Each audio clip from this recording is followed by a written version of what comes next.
بسم اللہ الرحمن الرحیم۔ السلام علیکم۔ آج کا قصہ حضرت ابراہیم علیہ السلام کے بارے میں ہے کہ وہ اپنی رب کی تلاش کس طرح کرتے ہیں۔ جب حضرت ابراہیم علیہ السلام پیدا ہوئے تو اس وقت کا بادشاہ نمرود تھا جو خود کو اپنی قوم سے خدا تسلیم کروا چکا تھا۔ حضرت ابراہیم علیہ السلام کے والد کا پیشہ بت سازی تھا۔ چونکہ حضرت ابراہیم علیہ السلام کو بچپن ہی سے غور و فکر کی عادت تھی، وہ اپنے والد کو دیکھتے تھے جو اپنے ہاتھ سے بت بنا کر ان کی عبادت کرتے تھے۔ یہ سب آپ کو بچپن ہی سے اچھا نہیں لگتا تھا۔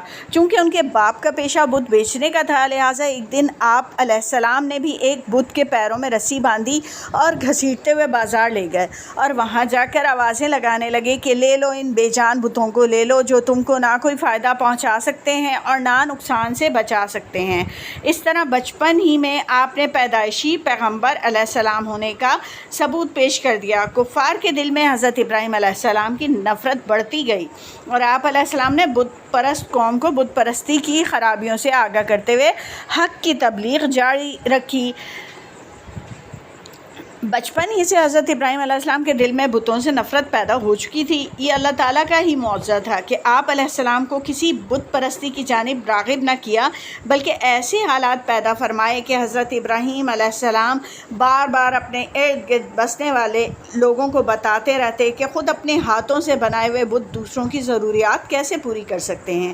آپ نے اسلامی تعلیمات کا آغاز اپنے ہی گھر سے کیا، مگر ان کے والد نے ان کی مخالفت کی۔ پھر پوری مشرک قوم بھی آپ علیہ السلام کے خلاف ہو گئی، لیکن یہ پیغمبری مشن من جانب اللہ تعالیٰ تھا، لہٰذا سیدنا ابراہیم علیہ السلام اپنے مشن کی سچائی پر مکمل یقین کے ساتھ مسلسل یہی اعلان کرتے رہے کہ اے لوگوں، تمہارا رب ایک ہی واحد اللہ تعالیٰ ہے جس نے تم سب کو اور زمین و آسمان کے درمیان موجود ہر نعمت کو پیدا کیا ہے، وہی اس لائق ہے جس کی بندگی اور عبادت کی جائے۔ یوں آپ اپنے اسلامی پیغام کو دھیرے دھیرے مشرکین و کفار میں پھیلاتے رہے۔ چند نیک بندوں نے ہدایت کا راستہ اپنا ہی لیا، وہ وحدہ لا شریک کی عبادت کرنے میں آپ علیہ السلام کا ساتھ دینے پر تیار ہو گئے۔ حضرت ابراہیم علیہ السلام شروع ہی سے حق کو حق، باطل کو باطل ثابت کرنے کے لیے خوب غور فرماتے۔ آسمان پر چمکتے چاند، ستارے اور سورج کے بھی آگے کوئی ہے تو وہ کون ہے؟ ستاروں، چاند اور سورج کے غروب ہونے اور طلوع ہونے کے عمل کو دیکھتے تو دل میں غور فرماتے کہ میرا رب تو صرف وہی ہو سکتا ہے جو ہمیشہ زندہ، تابندہ اور پائندہ رہے، جس نے ان سب چیزوں کو پیدا کیا۔ بچپن سے ہی آپ اپنی قوم کی جہالت پر افسوس فرماتے، جاہلوں اور مشرکوں کو بار بار بتاتے کہ حقیقی رب وہی ہے جس نے سب کچھ پیدا فرمایا۔ ایک دن جب سب لوگ میلے میں شرکت کے لیے گئے ہوئے تھے، آپ کو بت شکنی کا موقع مل گیا۔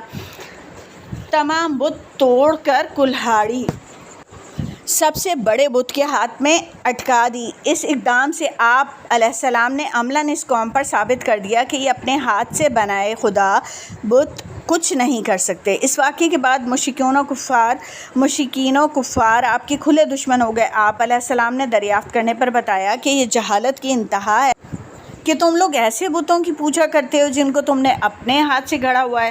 یوں مشرکین و کفار کی دشمنی آپ علیہ السلام کے ساتھ بڑھتی گئی۔ اب ملتے ہیں نیکسٹ ویڈیو میں، جب تک کے لیے اللہ حافظ۔